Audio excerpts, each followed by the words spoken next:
पूरे आदमपुर क्षेत्र का दौरा किया है। मोटा मोटी क्या अनुमान है, प्रथम स्थान पर और द्वितीय स्थान पर कितने कितने वोट आएंगे और कौन कौन प्रत्याशी रहने वाला है? कितने बितने का मैंने पता कौन जी। हर गांव में हालात ये हैं अभी जब बिल्कुल चुनाव नज़दीक आ जाएगा, यानी 100 तो नहीं 90% vote BJP side, Chaudhary Bhajanlal परिवार की साइड में पड़ेंगे। फिर वो कोरड़ा राम जी और सतेंद्र जी क्या करेंगे? उनका तो उनकी वो जो है 2 4 6 8 में रह जाएंगे दोनों ने। आदमपुर का रण, क्या सोचते हैं आदमपुर के लोग और इस चुनाव में क्या होने जा रहा है, ये जानने का प्रयास कर रहे हैं। ताऊ राम राम राम राम। के शुभ नाम है? होशियार सिंह। के रहेगा इनके आदमपुर में रोड़ा हो रहा है? रोड़ा तो हो रहा है, वोटा का रोड़ा है। वोटा का रोड़ा है। के रहेगा? यो ही रहेगा।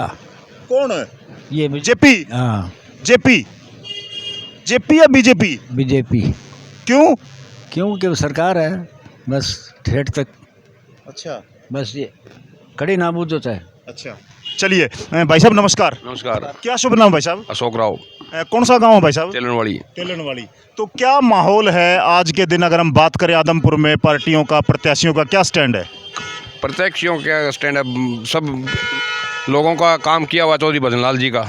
अच्छा, आज से नहीं, 68 से 1968 से चौधरी भजनलाल जी से हल्के से ताल्लुक रखते हैं और उन्होंने हर गांव हर घर में काम किया है। किसी को नौकरी लगाया, किसी कुछ किया है, तो हर गांव उनको जो घर वाले हैं उनको चाहते हैं, उन परिवार को चाहते हैं। उनका परिवार हमारे आदमपुर पूरे हल्के से जुड़ा हुआ रहा है और उनके बगैर लोगों की भी कहीं हाथ ही नहीं जाता। जो मांग कहते हैं वही वोट डालते हैं। अब पार्टी बदली है बहुए ने। पार्टी बदलने से कोई फर्क नहीं। भजनलाल परिवार है, बीजेपी के अंदर का, बीजेपी सरकार है, संगठन के साथ जुड़कर काम कर रहा है भव्य और बढ़िया काम कर रहा है। ये जो पार्टी में शामिल हो गए हैं, इसका कुछ फायदा होगा? 2 साल सरकार के बच रहे हैं। बिल्कुल फ़ायदा होगा, 100% फ़ायदा होगा। बीजेपी का 100% फ़ायदा होगा। अच्छा।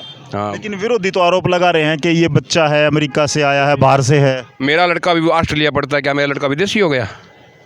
मेरा लड़का एक बम्बई पढ़ता गया, विदेशी हो गया?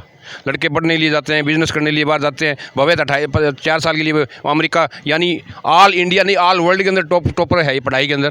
तो वो लड़का कहीं जा सकता है, पढ़ नहीं सकता बाहर? क्या लगा, विपक्ष ऐसे ही करता रहता है, हमेशा ही करता रहा है। इस परिवार पे तो हमेशा ही करता रहा है। अब कह रहे हैं कि इस बार जो है, कह रहे हैं कि भजनलाल का गढ़ टूटेगा। हुड्डा जी अपनी रैलियों में ये दावा करते नजर आए हैं। हुड्डा तो पता नहीं क्या क्या कर रहा है। हुड्डा तो सब कुछ कर रहा है, पर गढ़ उनको पता नहीं क्या आता है। गढ़ आदमपुर बताता है गढ़ क्या है। जो आदमपुर हल्के की जनता है ना, वो बताती है गढ़ क्या चीज़ है। और वो आएंगी 6 तारीख को नतीजा आ जाए तो आपको पता चल जाएगा। वो कह रहे हैं कि हमारे जो आदमपुर हल्का है ये कांग्रेस का वोटर है, यहाँ पर मजबूती है कांग्रेस की। ये हाँ, कांग्रेस की मजबूती नहीं, यहाँ चौधरी भजनलाल की मजबूती है, चौधरी भजनलाल परिवार की मजबूती है। यहाँ अब मौके पे बीजेपी की मजबूती है। तो अब उसी का जो भजनलाल के पीछे कारण ही कांग्रेस थी। अब भजनलाल बीजेपी में आ गया, परिवार बीजेपी में आ गया तो बीजेपी हो गई यहाँ। अच्छा, एक बात और बताओ, यहाँ पर जो मुख्य लोगों की आमदनी का है वो खेती है, क्योंकि यहाँ पर खेती ज़्यादा की जाती है, किसान ज़्यादा है। लेकिन कुछ घटनाएं और कुछ वीडियो ऐसी, किसान नाराज हैं, कह रहे हैं भाजपा सरकार ने काम नहीं किया, ये नहीं किया। उसका कुछ फर्क पड़ा है? आदमपुर हल्के का कोई किसान चौधरी भजनलाल परिवार से कोई नाराज़ नहीं है। बीजेपी से तो नाराज है कोई बीजेपी चौधरी भजनलाल परिवार के नाम से बीजेपी के साथ जुड़े हुए हैं। चौधरी भजनलाल परिवार जहाँ है वहीं वो जुड़े हुए हैं। कुछ ठीक हैं, जो विरोधी हैं वो किसानी हैं, जो भी हैं वो तो हमेशा विरोध किया है और हमेशा विरोध करते रहेंगे और हमेशा बीजेपी किया है उन्होंने तो इन परिवार को वोट ही नहीं देना। वो कभी वो इस परिवार को वोट देते भी नहीं। कुछ परिवार हैं ऐसे लगभग 25-26 गांव हैं जिसमें कांग्रेस अपनी बढ़त का दावा कर रही है। और उनका ऐसा दावा है कि भाई जो 25-26 गांव हैं, भव्य बिश्नोई तो केवल 8-9 गाँवों में है और बाकी जो 6 गांव बच गए बड़े, वो डिसाइडेड फैक्टर हैं, उन पे हमारा फोकस है। आप कितने सहमत हैं?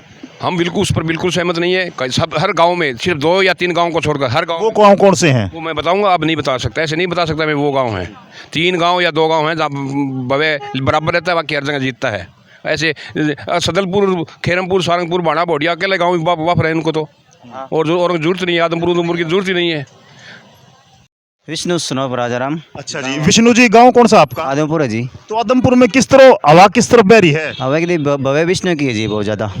अच्छा, भव्य तो नया है? नया नहीं जी, पुराना है हमारा, सीधे बहुत पुराना है हमारे बुजुर्गों अब से। तो पढ़ के आया है अमेरिका से, पुराना गांव। क्या बात है कि भव्य तो पड़े, उनके परिवार तो नहीं पड़ा। चौधरी भजनलाल जी से कितना पुराना हमारा काम हो रहा है, बहुत ज़्यादा काम हो रहा है। कुलदीप जी हमारे साथ में है, हमारे परिवार से जुड़े, हर कदम हमारे पीछे रहते हैं। आदमपुर का कोई भी काम हो हमेशा तैयार रहते हैं।